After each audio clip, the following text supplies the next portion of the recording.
오늘은 인플의 대표님이신 이혜진 대표님을 모시고 이야기를 나눠보도록 하겠습니다. 대표님 안녕하세요. 네, 안녕하십니까. 안녕하십니까. 처음 뵙겠습니다. 네. 셀프 소개 한번 부탁드리겠습니다. 네. 저는 이제 이름은 이혜진이고요. 95년도부터 예. 주식을 이제 해서 지금까지도 이제 주식하고 있는 이제 주식만 전문적으로 이제 분석하고 그다음에 투자를 하고 그런 사람이고요. 주로 기관 쪽 자금을 운용을 했고 그다음에 운용사에서도 있었고요. 처음 시작한 거는 삼성생명에서 주식을 시작했습니다. 그래서 한 7년 정도 리서치 애널리스트 역할을 하고 그다음에 펀드 매니저도 한 2년 정도 하고요. 그리고 나서 뭐 새마을금고 그다음에 공무원연금관리공단 주식운용실장도 하고 그다음에 한화자산운용 그다음에 유리자산운용 그다음에 미래에셋 자산운용에서는 그 이제 랩펀드라고 랩펀드 그 당시 이제 2006년도였는데요. 그 당시 굉장히 핫했어요. 랩펀드가 주식운용실장으로 미래에셋 자산운용에도 있었고 그리고 지금은 이제 그 한 2018년부터 바이오에 대해서 좀 관심을 갖게 됐어요. 그리고 그때부터 지금까지 바이오가 재밌어서 바이오에 바이오 관련한 종목들 그다음에 산업 주로 이제 리서치하면서 이렇게 있었고요. 작년까지 주식 운용을 했고 회사를 나와서 지금은 바이오에 대한 거를 좀 집중적으로 해보고 싶다 이런 생각으로 나와서 인프리라는 이제 뭐 작은 회사도 작년 말 정도에 이제 만들었고요. 그리고 지금은 알바킹 이혜진이라는 그 이제 채널을 운용을 하고 있습니다. 알바킹이요? 예. 알기 쉽게 바이오를 잘 알려주는 사람이다. 이렇게 알바킹이라고 치면 좀 알바와 관련된 네. 그 이제 항목들이 좀 나오더라고요. 그래서 네. 근데 전혀 이제 알바하고는 전혀 관계가 없고요. 그래서 지금 그 바이오 시장에서는 바이오 전문가들하고 그다음에 바이오를 알지 못하는 투자자들하고의 그 지식적인 갭이 굉장히 크다고 생각을 해요. 저도 펀드 매니저였는데 그걸 굉장히 크게 느꼈고요. 그래서 조금 더 알기 쉽게 풀어서 설명을 해보는 그 역할이 누군가는 필요하겠다 이런 생각을 했고요. 제가 이제 전공자가 아닙니다. 전혀 그 바이오하고는 전혀 관계없는 전공을 했는데 공부를 하다 보니까 어느 정도 이제 해석이라든가 우리가 투자를 하면서 이제 필요한 기본적인 지식들은 전공을 하지 않아도 충분히 이해를 할 수 있는 부분이 있다. 그래서 그런 부분들을 좀 알리는 게 좋겠다 하는 생각을 갖고 있습니다. 네. 와, 그 투자를 거의 그러면 거의 30년 동안 해오신 거네요. 제가 리서치는 계산해 보니까 한 정확하게 30년째 하고 있고요. 네. 네. 주식 운용은 28년 정도 와. 했습니다. 근데 그렇게 하시다가 이제 결국에는 지금 바이오 쪽으로 집중해서 하시는 건데 아까 말씀 중에 그 재미를 느끼신다고 하셨어요. 그리고 2018년부터 관심을 갖게 되셨다고 하고 그 계기가 뭐셨어요? 네. 제가 펀드 매니저인데 바이오 쪽에 모르는 용어들이 굉장히 많이 나오는 거예요. 펀드 매니저들은 이제 포트폴리오 매니저다 보니까 전 산업을 다 알아야 되잖아요. 그래야지 이제 좋은 산업에 대해서는 조금 더 포지션을 많이 싣고 지금 약간 슬로우한 산업에 대해서는 약간 줄이고 이렇게 하는 게 이제 포트폴리오 매니저의 기본적인 이제 업인데 바이오 쪽에 기업들이 점점 이제 상장돼서 많이 올라오고 그런데 그 기업들이 뭐 하는지를 제가 잘 파악이 안 되는 거예요. 보니까 그 기본적인 용어들이라든가 그 전에 화학 그 약품을 만들도 있든 그 제약회사가 하던 거하고는 전혀 다른 업을 이 바이오 회사들이 하면서 상장이 막 올라오는 거죠. 그러다 보니까 용어도 잘 모르겠고 그래서 공부를 하고 있던 도중에 미국의 그 빅파마에 다니시는 그 박사님이 보내온 이메일을 보게 됐는데 미국에는 유전자 치료제하고 세포 치료제가 지금 엄청나게 그 번성하고 있다. 그래서 야, 이게 우리나라도 뭔가 흐름이 있는데 전혀 그런 얘기들을 들어볼 수가 없었던 거죠. 네, 그래서 좀 공부를 하기 시작했고 그러다 보니까 이제 보이는 것들이 몇 개 있었죠. 그러니까 바이오 산업이 그냥 태동하는 게 아니라 이게 기반 기술이 만들어지면서 본격적으로 이제 크게 성장하고 있던 거를 전혀 내가 몰랐구나라는 거. 이제 후배들하고 이제 얘기를 해보니까 펀드 매니저들인데 다 마찬가지예요. 네. 잘 모르고 있었던 거죠. 그래서 그때부터 이제 좀 공부를 계속 뭐 전공 서적을 주로 이제 사다 놓고 보면서 공부를 하기 시작한 거죠. 네. 그러니까 보통 바이오 이러면 좀 리스크가 크고 네. 그리고 그 리스크가 아마 또 공부하기가 어렵기 때문이라는 사회적 인식 네. 뭐 이런 것 때문인 것 같은데 네. 공부를 하다 보니까 전공자가 아니신데도 네. 충분히 하실 수 있다고 말씀하셨어요. 네. 정말 그러실까요?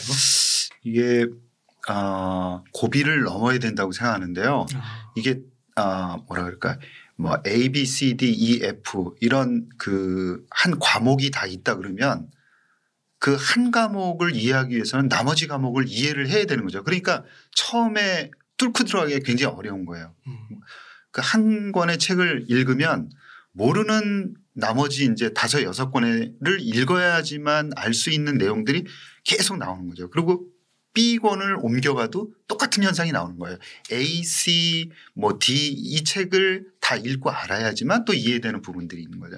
그렇게 이제 계속 결국에는 이제 한 권을 뭐 잘 이해를 못 하더라도 한 3번 정도 보니까 이제 거기서 몇 개의 단어들을 이제 이해하게 됐고 그래서 조금씩 이제 옆에 있는 책들로 옮겨가고 다시 이제 한번 읽고 이러다 보니까 이제 전체적으로 이해를 하게 된 거죠. 그래서 반복을 하는 게 굉장히 중요했구나 이런 생각을 하게 됩니다. 그러니까 그 전에는 다양한 부분에 대해서 섹터에 대해서 공부를 해오셨는데 네. 그것과 크게 다르지 않다. 네. 전혀 다르지 않고요. 그다음에 논리적이기 때문에 한두 개를 이해하고 나면은 굉장히 쉬워지고 나중에는 뭐 이제 세포와 관련된 구조와 기능을 이해하면서 굉장히 좀 성과도 좀 많이 났던 것 같아요. 네. 그러니까 이게 공부가 어려운데 그거를 하고 나면 네. 특히 바이오 산업 쪽 하고 나면 앞으로 그만큼의 보상, 네. 노력에 대한 보상이 있는 건가요? 그건 이제 바이오 산업을 왜 해야 되느냐 이런 질문이시잖아요. 네. 근데 그 이제 일반적인 그 투자자들이 바이오 산업이 사실 얼마나 큰지 몰라요. 왜 그러냐면 우리나라의 바이오 산업이 그렇게 크지 않기 때문에 작은 줄 알고 있는 거죠. 그런데 이제 자동차 산업하고 반도체 산업 그다음에 석유화학 산업을 이 3개의 산업을 다 합쳐놓은 것보다도 더 큽니다. 큰 게 2016년도에 네. 벌써 더 커졌습니다. 와 정말요? 네. 그래서 성장하는 속도가 굉장히 빨라요. 그리고 커브가 이 각도가 굉장히 가파르기 때문에 지금 2016년부터 골든 크로스가 나서 위쪽으로 가고 있는 상황이고 그 격차는 점점 더 벌어지고 있습니다. 그래서 2030년에는 우리가 알 거예요. 그리고 뭐 더불어서 말씀을 드리면 삼성도 본격적으로 그 제약 산업에 본격적으로 뛰어들지 않는다면은 아마 2030년, 2040년에는 굉장히 뒤처진 회사가 될 수밖에 없다. 왜 그러냐면 시가총액이 그 바이오 시장의 이제 규모 자체가 굉장히 커지기 때문에 이 시장을 전체 놓치고 나머지 반도체 하나에 이제 집중하는 회사는 그렇게 2040년, 50년에 보면 그렇게 큰 회사가 아닐 수도 있겠다 이런 생각을 하거든요. 그래서 지금 이제 우리나라는 전체 세계 시장에서 차지하는 비중이 뭐 1.3% 정도밖에 안 되기 때문에 굉장히 작고 아직 관심이 적어요. 근데 우리가 몰라서 그렇지 이미 시장 커져 있고 성장하는 속도는 굉장히 빠르고 우리나라도 그 추세로 가고 있다. 네. 그러면 단일 섹터로는 가장 큰 거라고 볼 수 있는 건가요? 예, 가장 크다고 볼 수가 있고요. 와, 그렇구나. 네. 그리고 노령화가 진행이 되고 있는 건 너무나도 잘 알죠. 네. 그래서 그 이제 이제 노인 인구에 대한 치료, 그 다음에 뭐 오래 살고자 하는 욕망들, 그 다음에 암과 관련한 치료제, 그 다음에 뭐 희귀질환 치료제 이런 것들이 그 전에는 시장이 없었죠. 왜냐하면 기술이 없으니까 만들 수 없었는데 이런 치료제들이 계속 나오면서 시장은 상당히 급속도로 이제 올라갈 가능성이 높다. 그래서 향후에는 아마 바이오에 대해서는 자연스럽게 알게 될 것이다 이렇게 생각을 하고요. 우리가 메신저 RNA를 전혀 몰랐었는데 지금 뭐 전 국민이 메신저 RNA를 알지 않습니까? 그게 제가 보기에는 굉장히 큰 증거예요. 그러니까 지금 이런 뭐 팬데믹 이런 뭐 유행병 뭐 이런 것도 있지만 그 뭐 장수 사회, 고령화, 노령화 뭐 이런 현상과 연관 지어서 이 시장이 그렇게 커진다는 것이죠 앞으로. 그렇죠. 이미 커져 있고, 네, 커져 있는 상황인데 우리는 잘 모를 뿐인 거고요. 네. 와 그렇구나. 그러면 이게 아까 잠깐 말씀해 주신 것 같긴 한데 우리나라가 1.3% 정도 차지한다고 하셨잖아요. 네. 기업들 특히 이제 대기업들 뭐 삼성 뭐 이런 대기업들하고 정부하고도 이쪽에 관심을 많이 갖고 있나요? 지금 중소기업부에서 그 미래의 3대 산업으로 지정을 한 게 이제 시스템 반도체 쪽, 그 다음에 자동차 쪽으로는 자율주행, 그 다음에 이제 바이오 쪽으로는 진 시스템. 그래서 이제 그 세 개의 그 산업군을 딱 찍은 거죠. 찍었어요. 이미 찍었어요. 네, 찍어서 와, 지금 그 자금들이라든가 이런 것들을 그쪽으로 지금 적극적으로 지원들을 하고 있는 상황이에요. 네. 그래서 지금 바이오는 우리나라가 사실 자동차도 이제 나라 규모에 비해서는 어느 정도 수준으로 자동차 올라와 있잖아요. 반도체도 어느 정도 상당히 큰 규모로 올라와 있죠. 그런데 바이오는 아직 이제 굉장히 작은 수준밖에는 아닌 거죠. 그리고 일본이 지금 한 6% 후반대고 이제 중국이 11%대로 전 세계 비중이 올라오고 있는 상황이에요. 미국이 40%입니다. 네. 그리고 유럽이 한 13%대. 그러다 보니까 우리가 유럽의 거의 10% 정도밖에 안 되고 일본이나 중국에 비해서도 굉장히 너무 열악한 거죠. 그래서 아마 뭐 지금도 그랬는데 이번 정부도 그랬는데 이 다음 정부부터는 바이오에 굉장히 힘을 실어줄 것 같고요. 지금 데이터만 보더라도 그 벤처 캐피탈들이 이제 투자하는 산업 그 이제 캐테고리를 보면은 바이오 산업이 28%에 육박하고 있어요. 이미 그렇게 하고 있는 거예요? 네. 그게 7, 8년 전부터 그렇게 하고 있습니다. 그렇구나. 네. 그래서 가장 산업 중에 높아요. 뭐 IT, 반도체, 다른 산업 대비해서 제의학, 바이오 산업이 가장 투자 비중이 높습니다.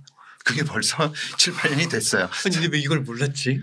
지금 그 증거 중에 하나가 우리 그 시장에 IPO 되는 종목들 중에 거의 25% 이상이 지금 바이오입니다. 네, 그래서 아까 좀 전에 말씀드렸듯이 벤처 캐피탈들이 지금 그렇게 투자한다는 거는 향후에 한 7, 8년 후면은 그 기업들이 올라오거든요. 네, 그러니까 장기적으로도 바이오 산업이 거의 20% 넘어서 30%까지 육박할 거고요. 지금도 시가총액이 제가 한창 운용할 때 그때는 이제 뭐 1, 2%에서 거의 한 3, 4% 이렇게 올랐었는데 지금 훨씬 더 높습니다. 그러니까 아마 이 비중도 차츰 올라갈 것이고요.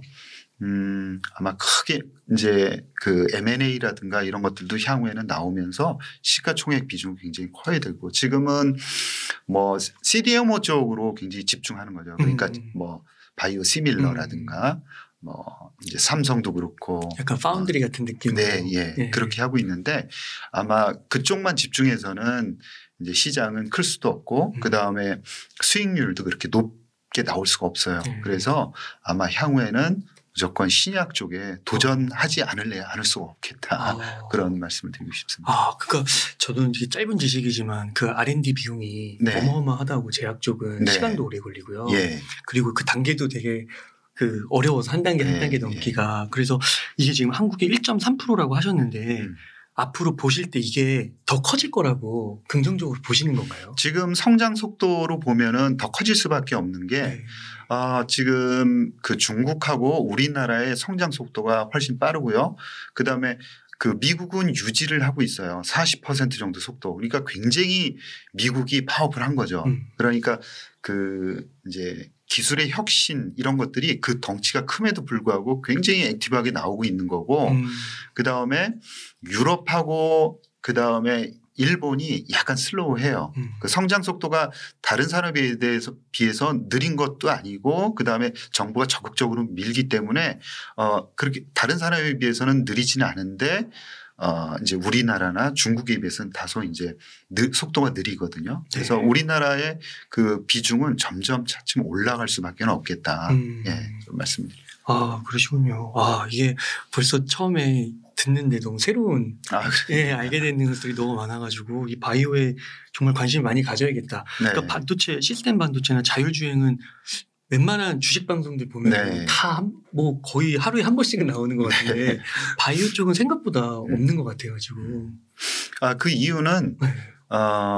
우리가 자동차 그러면 그 매일 타고 다니잖아요. 네. 운전도 하고 만질 수 있잖아요. 그 다음에 반도체 그러면 우리가 그냥 그 컴퓨터라든가 핸드폰에 들어가 있겠거니 하고 그 다음에 기술적으로는 이거 좀 작게 만들어야 되고 배터리도 오래 쓰려고 그러면 저전력으로 만들어야겠구나. 열도 나지 말아야겠구나. 이게 피부로 와닿는 거죠. 근데 이제 항암제다 그러면 세포에서 어떻게 작용하는지를 알기도 어렵거니와 그거를 시각화해서 머릿속에 집어넣기도 어렵기 때문에 사람들이 그 이미지가 없는 거죠. 그래서 그 설명하기를 약간 터부시하고 일단 그래서 그거를 이제 공개적으로 알리고 하는데 굉장히 어렵고 시간이 들다 보니까 그 작업들이 지금 생략됐고 그래서 네. 일반인들에 대한 설명이 약간 부족한 거죠. 그렇군요. 네. 그러면 그 바이오 산업 안으로 들어가서 네. 분야가 굉장히 다양할 것 같은데 네. 혹시 그 중에서 좀 좋게 보시는 영역이 좀 있으실까요? 네. 제가 좋게 보는 거는 아니고요. 반도체 산업이나 자동차 산업도 어떤 추세라든가 이 주도적으로 가는 기술적인 흐름 이런 것들이 있잖아요. 엔진에서 또 지금은 배터리로 다 옮겨가고 전기 자동차로 옮겨가잖아요. 근데 이 바이오 쪽에서는 누구의 흐름을 봐야 되냐면 빅파마의 흐름을 봐야 됩니다. 네. 그래서 우리나라 업체들이 하고 싶다고 이건 뭔가를 해야겠다 이래서 되는 게 아니라 빅파마들이 움직여야 돼요. 대부분의 빅파마들이 임상 3상을 주도하거든요. 네. 임상 1상, 임상 2상, 임상 3상 이렇게 신약을 만들기 위해서는 단계를 밟아야 되는데 이들이 주도하지 않으면은 지금 약이 만들어질 수 없는 게 지금 현실이에요. 구조적인 네. 그런 네. 그러다 보니까 이들이 어디에 눈을 돌리고 있고 관심을 갖는지를 굉장히 예의주시를 해야 됩니다. 지금 그러한 이제 추세를 알 수 있는 게 JP 모건 헬스케어 컨퍼런스라고 1월 달에 발표되는 게 열리는 이제 회의가 있는데 거기에서 빅파마들이 작년에와 마찬가지로 올해에도 똑같이 얘기를 하는 게 유전자 치료제, 세포 치료제 또 이제 그 퇴행성 뇌질환 이런 쪽 그 다음에 전달체 그러니까 우리가 원하는 약물을 만들더라도 우리 몸속으로 그거를 전달해야 되잖아요. 간이면 간 아니면은 뭐 뇌면은 뇌 신장이면 신장 이렇게 전달을 해야 되는데 네. 그 전달하는 기술과 관련한 그런 그 기술들 이런 쪽에 앞으로 집중적으로 관심을 갖고 이제 연구 개발을 하겠다. 그리고 돈을 그쪽에다 풀겠다. 빅파마들이 돈을 쓰는 게 10몇 조씩 쓰거나 아니면은 뭐 최소한 5조 이상씩 1년에 쓰거든요. 네. 그 중에 한 뭐 60% 정도는 이러한 기술을 이제 가지고 있는 그런 회사들을 사거나 아니면 기술 협업을 하는데 쓰겠다 이렇게 이제 얘기할 정도니까 앞으로 우리는 조금 전에 말씀드린 대로 유전자 치료제, 세포 치료제, 그 다음에 퇴행성 뇌질환 쪽에 굉장히 관심을 가져야 되고요. 이제 적응증으로는 전부 다 이제 암과 관련한 것들이 많습니다. 그다음에 기존에 고치지 못했던 아주 희귀 질환. 뭐 이름도 굉장히 어려웠던 희귀 질환. 이제 명수는 많지 않지만 약가가 굉장히 비싼 그런 기존에 불가능했던 치료제들을 유전자 치료제, 세포 치료제로 이제 약을 만들겠다. 이게 이제 기본적인 빅파마들의 추세고 우리가 같이 쫓아서 좋게 봐야 되는 분야입니다. 그 빅파마라고 하면 그게 이제 글로벌 제약회사 이렇게 보면 되는 건가요? 네, 가장 큰 회사들이라고 봐야 되고요. 그 회사들보다 시가총액으로는 몇백 조 이렇게 가는 회사들이고요. 그 다음에 100조 이하는 이제 뭐 빅파마라고 부르지는 않고 바이오파마. 그 다음에는 뭐 몇 조 정도 되는 회사들은 바이오텍 이렇게 이제 구분해서 부릅니다. 그럼 빅파마에 좀 들어가는 네. 대표적인 기업에는 뭐 지금 뭐 우리 메신저 RNA라든가 이런 걸 만든 이제 화이자 같은 노바티스라든가 로슈 이런 회사들이 있겠죠. 그렇구나. 네. 그러면은 이 화이자, 노바티스, 노슈 이런 빅파마들이 관심을 갖고 투자를 많이 하는 네. 그 영역에서 우리나라 기업들이 기회를 발견하고 네. 뭔가 이렇게 만들어가야 되는. 예, 지금 전부 다 기술 수출이 많이 되고 있는 것들은 빅파마에서 그런 빅파마가 필요로 하는 기술들 이제 병목 현상이 있어서 그 기술 때문에 신약을 만들기 굉장히 어려웠던 그런 아주 작지만 핵심적인 부품이라고 얘기를 할까요? 네, 그런 핵심 부품을 만들어내는 우리나라의 바이오텍들이 선택을 받는 거죠. 이 부품이라고 하니까 이해가 확 되네요. 부품입니다. 그야말로. 그러니까 얘네들은 이제 마지막 최종 완성품을 만드는 거고 거기에 이렇게 부품이나 재료들을 공급해 주는 거고. 네, 예, 그렇게 이제 보시면 되고요. 그거를 만드는데 필요한 기술이 있었는데 그 기술이 없는 거죠. 한 가지 추세는 옛날 같으면은 연구개발 시스템이 폐쇄적이었어요. 네. 그래서 빅파마들이다 보니까 가지고 있는 약들도 굉장히 많고 이 약들의 그 마진율이 거의 한 40% 50% 넘어갑니다. 그러다 보니까 1년에 아까 말씀드린 대로 10조 가까이 이제 이제 R&D 비용으로 쓸 수 있는 거죠. 이제 그런 회사들이기 때문에 폐쇄적으로 다 연구 개발을 했어요. 근데 지금은 절대 그렇게 하지 않습니다. 다 오픈 이노베이션이라고 해서요. 다 협업을 합니다. 왜 그러냐면 필요한 기술을 그 자체 내에서 화이자면 화이자, 로시면 로시오 이 회사에서 다 만들 수가 없어요. 네. 그리고 대부분의 기술들이 이들 회사가 빅파마가 만든 게 아니라 다 작은 회사들. 이제 MIT라든가 하버드의 이제 교수님들이 만든 그 벤처들이 가지고 있는 핵심 기술들을 이 회사들이 사들이는 거죠. 몇 조씩 주고. 그래서 외부에서 점점 더 많은 기술들을 흡수하지 않으면은 개발할 수 없는 게 바로 아까 말씀드린 유전자 치료제, 세포 치료제들입니다. 보다 그 분야 안에서 전문화되고 세부화가 돼가지고 그런 현상들이 벌어지는 거죠. 그렇죠. 이제 빅파마가 이제는 다 컨트롤할 수 없는 지경에 이른 거죠. 예, 와 그렇구나. 그러면 이런 그 빅파마의 그런 큰 구조, 그런 환경 속에서 한국 기업들 중에서 좀 이렇게 눈에 띄는 그런 뭐 기업이라든지 분야 그런 게 좀 있을까요? 이제 그 아까 말씀 이제 드린 유전자 치료제라 그러면 RNA 쪽. RNA는 메신저 RNA하고 siRNA로 나뉘는데 메신저 RNA는 우리나라가 아직 기술적으로 이제 다 흡수를 하지 못했어요. 만들거나 이러지 못했죠. 그래서 메신저 RNA로 백신을 이번에 만들겠다고 했는데 아직까지 이제 나오지는 못하고 있는 상황이고 조금 더 검증을 해야 되는 거라 우리나라에서는 메신저 RNA로 검증을 받은 회사는 아직 없습니다. 그리고 siRNA 쪽에서는 미국에는 엘라일람이라는 이제 그 회사가 독보적으로 1위를 달리고 있고요. 기술력이 굉장히 뛰어납니다. 이거는 이제 뭐 우리 몸속에서 필요 없는 단백질들이 계속 많이 생겨서 쌓여요. 근데 그 단백질들을 쌓이기 전에 미리 그 사전에 그냥 없애는 그런 기술이 siRNA라는 회사 기술이거든요. 그래서 이 기술을 가진 회사가 국내에서는 이제 올릭스라는 회사가 있고요. 그다음에 툴젠이라고 많이들 이제 그 투자도 하시고 그런 DNA 관련한 회사가 있는데 이제 대표적인 우리나라 회사입니다. 그리고 IP도 가지고 있고요. 그 특허도 지금 뭐 소송 미국에서 소송 중에 있는 그 권리를 가지고 있는 회사고요. 근데 이제 주가가 이렇게 떨어지면서 터무니없는 3천억대로 이제 내려와 있는 상황이죠. 그리고 미국에서는 뭐 인텔리아라든가 뭐 이제 크리스퍼 이런 회사들이 이제 대표적으로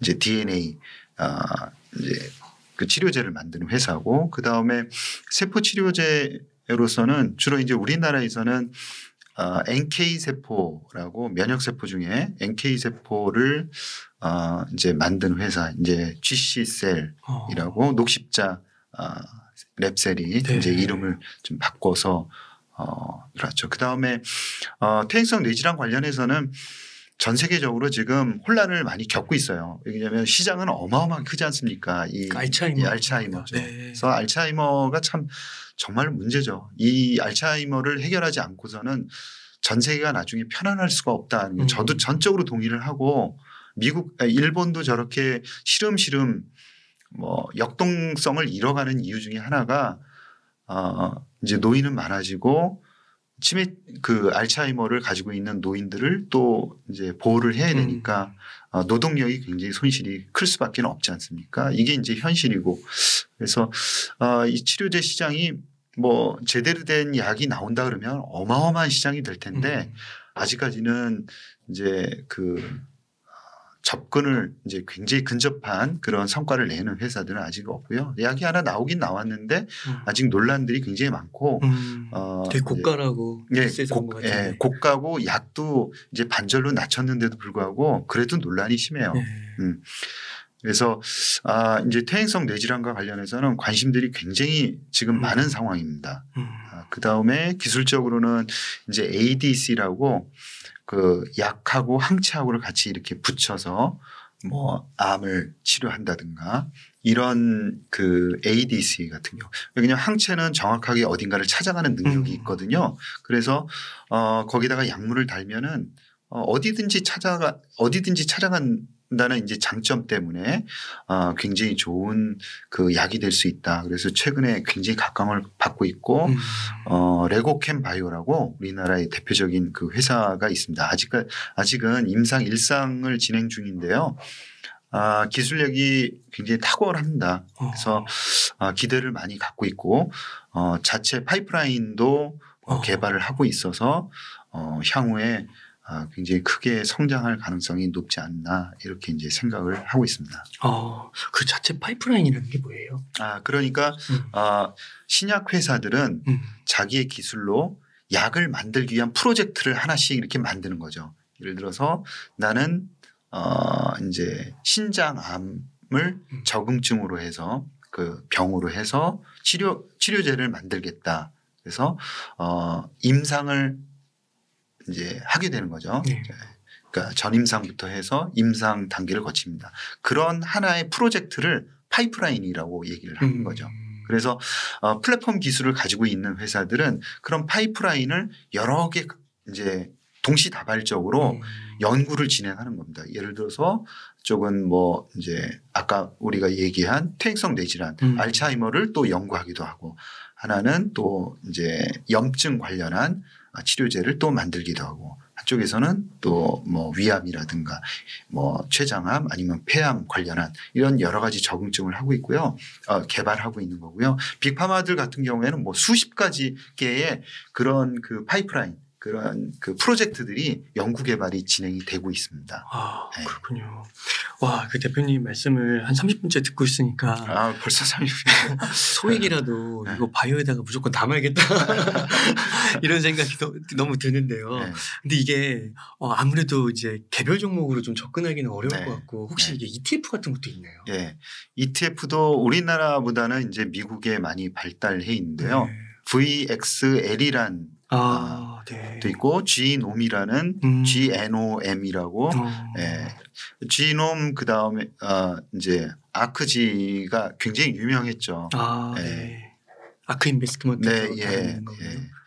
그쪽 하나의 이제 그 펀드 ETF죠. 근데 운용은 이제 펀드처럼 이제 운용이 되고 있고 그래서 뭐 지놈이라든가 아크지 같은 경우에는 아까 이제 얘기가 나온 혁신적인 치료제 위주로 담고 있어요. 그래서 변동성도 굉장히 크고 굉장히 크게 올라왔다가 최근에 굉장히 크게 또 빠지고 네. 이런 이제 내용을 겪고 있고요.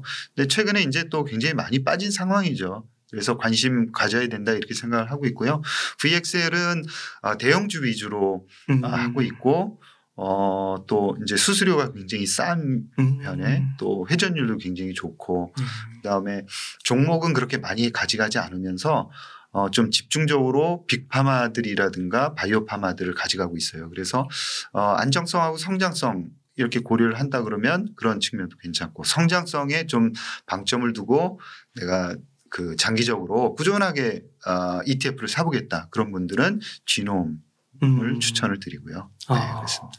네, 혹시 그 국내 ETF는 뭐 눈에 띄는 게 아직까지는 제가 보기에는 크게 뛰지는 않고 있고요. 그러니까 우리나라 종목들을 담기에는 굉장히 이제 아직까지는 시장이 그렇게 크게 올라오거나 종목들도 다양하지 않고요. 그래서 일단은 미국 쪽에 좀 이제 ETF는 관심을 갖고 지켜보시는 게 좋겠다라고 생각을 합니다.